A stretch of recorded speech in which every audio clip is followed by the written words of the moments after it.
Yes my dear students, class 9th unit 8 quadrilaterals का question number 8 है exercise 8.1 का। A B C D is a rectangle in which diagonal A C bisects angle A as well as C. Show that A B C D is a square diagonal B D bisects B as well as angle D. तो सबसे पहले अपने को दिया क्या हुआ है, एक रेक्टेंगल है। रेक्टेंगल की प्रॉपर्टीज़ क्या होती हैं, हमें पता है कि रेक्टेंगल्स की अपोजिट साइड्स इक्वल होती हैं, ईच एंगल 90 होता है।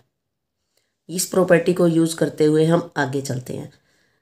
अगर ईच एंगल 90 है दैट मीन्स एंगल ए 90 है, इसी तरह एंगल सी भी 90 है, और ए सी जो है वो एंगल ए और एंगल सी को बाइसेक्ट करता है। तो कैसे हम सम की स्टार्टिंग करेंगे, A B C D is rectangle in which diagonals A C bisects angle A and C, ये दिया हुआ है। तो इसका मतलब हम यही कहेंगे कि angle 1 is equal to angle 2 is equal to angle 3 is equal to angle 4, 90/2 45 means ये भी 45 का हो गया, ये भी और ये भी। We know each angle of rectangle is 90, ये लिख देना साइड में।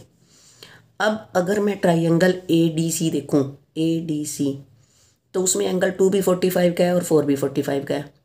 अगर ये दोनों एंगल्स इक्वल हैं तो इनकी अपोजिट साइड्स भी इक्वल होंगी, that means C D is equal to A D.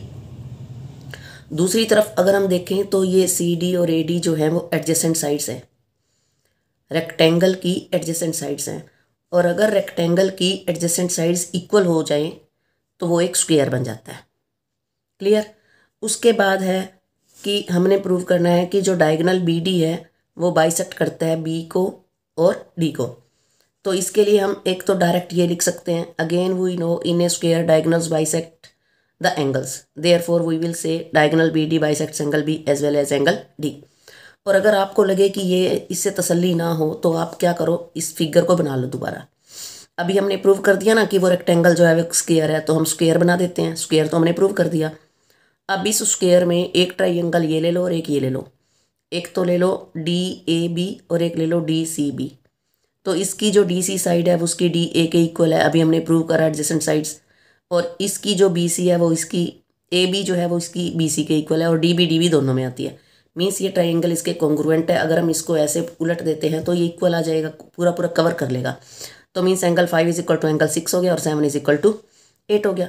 This shows that B D bisects angle B as well as angle D. जैसे आपका मन करे उस तरीके से आप इसको कर सकते हो। उसके बाद है आपका question number 9। In a parallelogram A B C D 2 points B and Q are taken on the diagonal B D such that. वो कह रहा है कि ए बी सी डी एक पैरेललोग्राम है और जो पी और क्यू पॉइंट हैं वो बी डी के ऊपर हैं, और इस तरीके से हैं कि जितनी डी पी की लेंथ है उतनी ही बी क्यू की लेंथ है, बराबर ही दिया हुआ है। अब हमने शो करना है ये 5 पार्ट्स कि ट्राइंगल ये वाली और ये वाली कॉन्ग्रुएंट है, और ए पी जो है वो बी सी क्यू के इक्वल है, और ये ट्राइंगल और ये कॉन्ग्रुएंट है, और सी क्यू जो है वो ए पी के इक्वल है। और जो ये फिगर है A P C Q, this is a parallelogram. ये हमने 5 पॉइंट्स प्रूव करने हैं।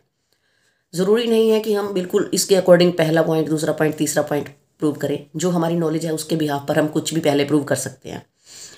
तो हमें क्या पता है, in a parallelogram A B C D P and Q are on the diagonal BD such that DP is equal to BQ.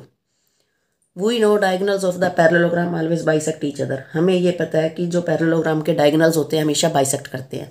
इसका मतलब OA is equal to OC होगा और OB is equal to OD होगा। अब OB जितना है उतना ही OD है, और BQ जितना है वो DP दिया हुआ है। तो हम क्या करेंगे, इस OB में से BQ माइनस कर देंगे और इस OD में से DP माइनस कर देंगे।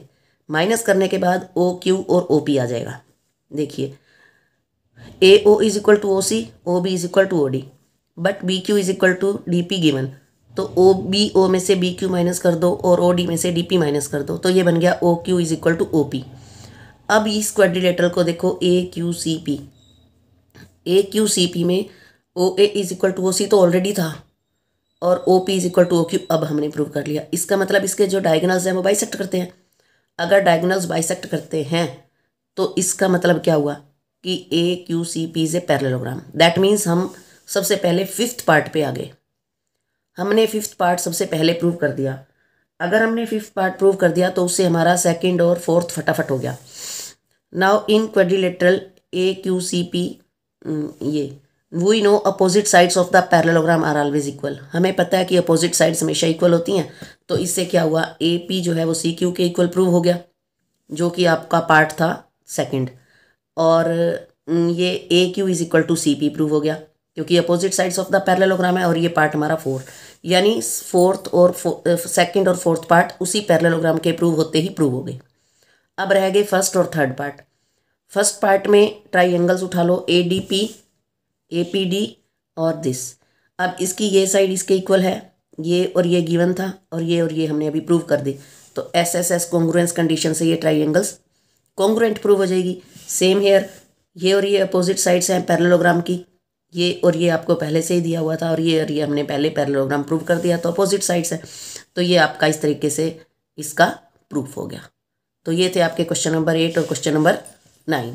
So thank you, have a nice day.